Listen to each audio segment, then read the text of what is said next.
Hi friends, good evening. Let's continue our JavaScript series. As we have already discussed about the functions, variables, arrays, control statements, objects. So today we are going to discuss about the events and event handler. So let's see what are events and what is the need of event to study in a JavaScript. Actually, basically, the events in a JavaScript is an interaction with an HTML. It is handled through the events that occurs when the user or the browser manipulates a page. Means what?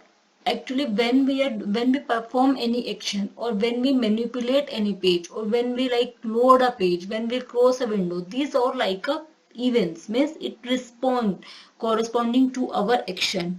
Basically, or we can define as JavaScript enable us to write the scripts that are triggered by the events that occur during the user interaction with the page. Fine.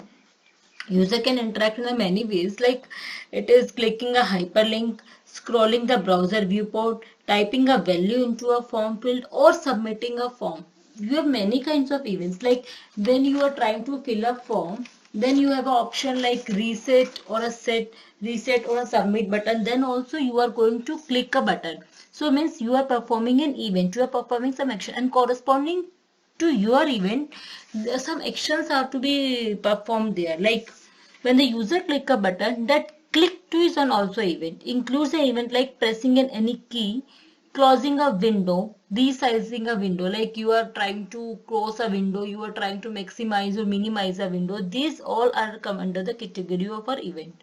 Or you can say basically event. It is basically a software routine that a process actions such as keystroke and the mouse. In any definition, you can say what are the event. All of us used to say like whatever actions you are performing on your window and the corresponding work is to be done. That is called as event. Fine. And we will see in a detail what are the event handlers and how we can use them. So I hope you know what is event. Now, what is event handler? Basically, event handler are used to handle and verify the user input, user action, and the browser action. Fine. And user perform various kind of action that actions are verified by the event handlers only. Or user input the values. Like suppose if the users are going to form a fill or form a like application form you're going to fill, and there are many fields are there like name, age, sex, gender, so many things are there na. And what you will do, like you will fill in a corresponding field. Let's suppose if they are asking about the age, and that age should be numeric value, and you are going to perform alphabetical values, then it will show you the wrong input or an invalid input. How this generated? This generated just because of event handler. If event handler is not there, then this section was not possible. So we can say that event handler, because event handler verify the user input. By this way they verify the user input or the user action or the browser action. Suppose sometime you are going to search some synonyms on the Google or some words on the Google, but they are not matching with your query, so you have to change corresponding to that. So there is some event handler is there. Event handler always checking whether it is finding the query of the user or not. If not, then it will show you the wrong option or you have clicked the wrong input. Or sometimes have you noticed like you have entered some URL, you have entered some like query in the form like I need to let's give example, uh, question 5th IP University CSC SAM 6. It's not a, we cannot identify this. So if you will enter this in raw information on the Google page, then it will show you the wrong input. So it is behind this event handler, behind this whole mechanism, there is an event handler. Event handler checking the browser option also, user action also, user input also. These all things are verified by the event handler. If event handler would not be there, then we will not able to get the proper information on a time. Fine. So things that should be done every time a page load. Things that should be done when the page is closed. Action that is performed when the user click a button. So these all are come under the category of event handler. Or we can say that the example of event handler are like on click and the on error.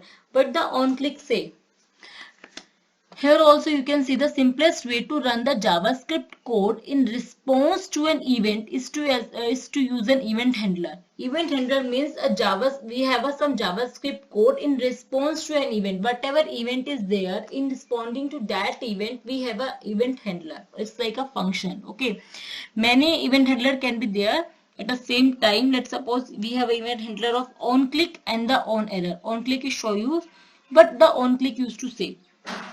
In this, if function is called when the object in a button is clicked, right?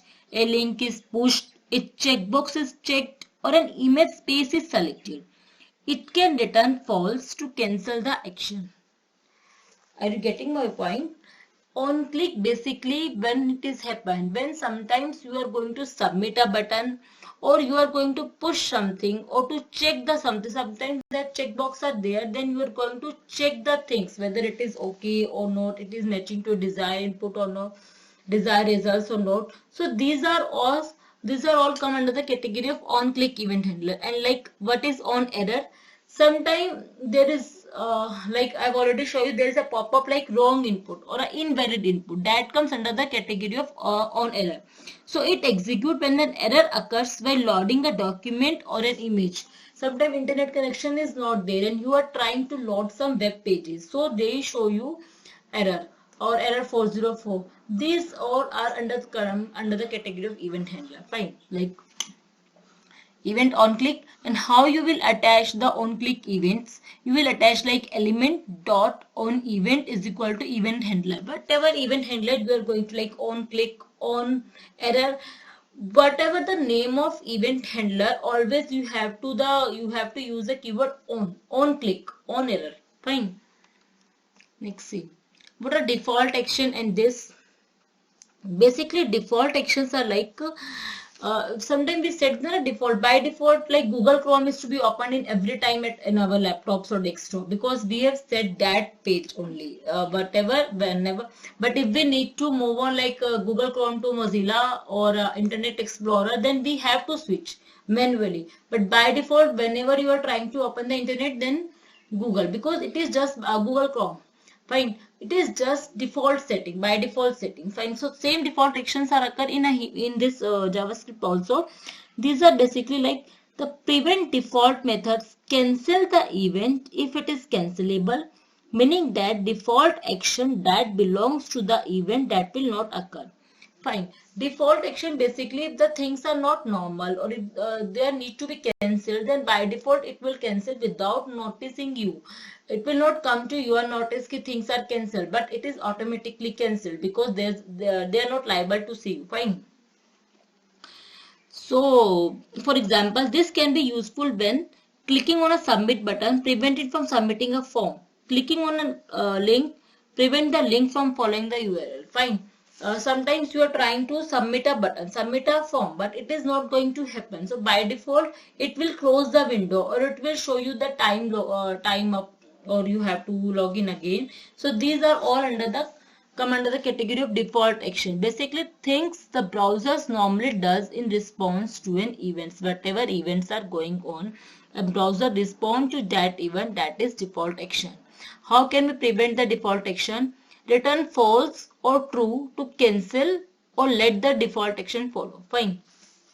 If we want to prevent from the default action, means we want to change the default action according to our requirement, then either we return to true or a false. If the things are desirable, then we need to then we have to click true. If things are not desirable, then we have to click false. Otherwise default action will be follow whatever the setting behind there. Now what is this keyword? This is an object reference. This keyword we have already used in our C programming, C++ object oriented programming. We use this keyword. Let's see what is here. This is an object reference that you get when executing a method on an object. It is basically for the object reference. Okay? When the browser invoke the event handler or some event for an element, then within the event handler, this point to the element on which event is fired. This is basically like for the current event, for on which events is going to be fired. For that we are using this value. We cannot set the value of this object. We can never set the value of this object. It is automatically just to reference that this is here. Fine. It's like, don't see like, don't compare or analogy with the English grammatical. It's just like example. Now, what are event listener? Yeah, this is important one. It's like your global and local variable. You have already know what is global variable, what is local variable. If at same time global variable is there and local variable is there within the function, then preference will be given to the local variable, not to the global variable. Same things happen in an event listener. Let's suppose if you have clicked same event many times. For so many event like on click, you have clicked many times. So whatever the last on click, only corresponding to that on click, the system will respond. Otherwise, other on clicks will become automatically false. This same things happen in your lift also, elevator. When you use the lift or elevator, you used to click the button 1, 2, 3, and many times if you are clicking the 3, 3, 3, then it will not perform. It will perform only for the last one. Like suppose if first you have clicked the 1, then you have clicked the second, 2 for second floor, 3, 4. Again you are clicking the 4, 3, 2, 1.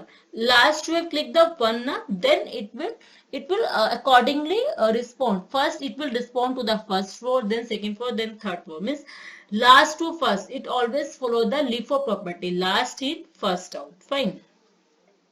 So let's see what are the event listener here. What's wrong with an event handlers? You cannot assign multiple event handlers to an event. Fine. I've already said you many times. If you are clicking many times, many things on a same event handler, then it will be create a problem automatically. So event handler like element on click first handler, then element on click second handler, third handler, fourth handler, then it will respond only to a last, then it will respond to corresponding. Fine. Now only second handler will be called as it has replaced the first handler. Similar the case of global and the local variable. Local variable get the preference over the global variable. Same here. Fine. However, we can assign as many event listener as we want to an event of an element, and all of them will be called. I already told you they will be called in a proper order, last to first. Fine. It doesn't mean they will never follow the property of a queue. Fine. They will follow the property of a stack, last in, first out. Because the property first in, first out, it does not like that. Whatever event is in last happened, that will fired first, then second last, then third last, and so on. Fine. Now, event handler basically it's like a hub. We can see can plug many event listener at a once. So many events are there. Event listener, this one, this one, this one, on click event only. So it's like a hub. It can listen for many one, but it will respond only one by one. Now attaching the event listener. How you will attach the event listener to your code? That is element dot add event listener. Event listener false, or for internet or for IE element dot attach event on event listener. Fine. You can do by any way. Element dot add event listener, or for IE element dot add attach event. Either you using the keyword add event listener or you are using the attach event, no problem. Now event parameter. How you will use the event parameter in this?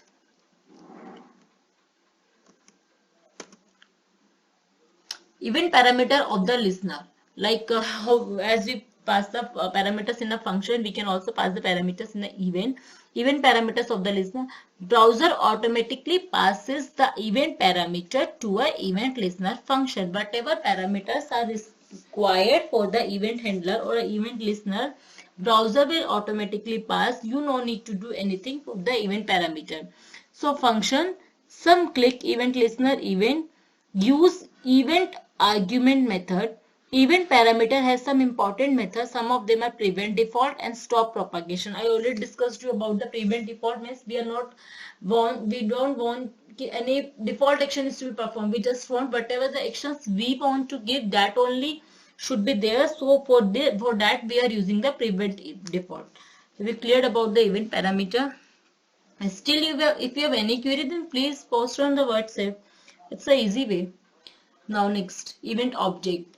IE has its own way. If you remember, IE does not expect the third argument. It means it also doesn't pass the event parameter to the event listener. Then how it is accessed? In IE, there is a global event object. Objects we have already discussed, so this is already, we can also create here also global event object, which is a window event, and it has the equivalent properties like an event parameter, which are return value we can set to a false, and cancel bubble we can set to a true. These two settings achieve the same effect as its event parameter counterpart mirror. We can also achieve the event object by the return value and the cancel bubble. This will also have the same effect, no issue. Now detach the event listener. How can we remove the event listener? How to detach the event listener? Element dot remove event listener. Event listener false. We want to make the event listener false. Now for IE, element dot detach listener. You can use the remove event listener, or for the IE you can use the element detach event listener on event listener. Fine. Now event propagation. Should I discuss with you event propagation? So our event topic will be finished now. Almost the unit second is going to be finished. Still, if any topic will be left, I'll discuss you. What is event propagation? Basically, event propagation is occurring in three phases: capture phase, target phase, and the bubbling phase. What is capture phase? Document to element. Which document we need to element, that comes under the category of capture phase. Second is target phase, to which we are going to make a target. Element which triggered the event. Which element is triggering the event, that comes under the target phase. And third, bubbling phase, element to the document. Document to element, capture element, and element to document means on which document we are going to perform our event, that is element to document. Fine. So thanks a lot.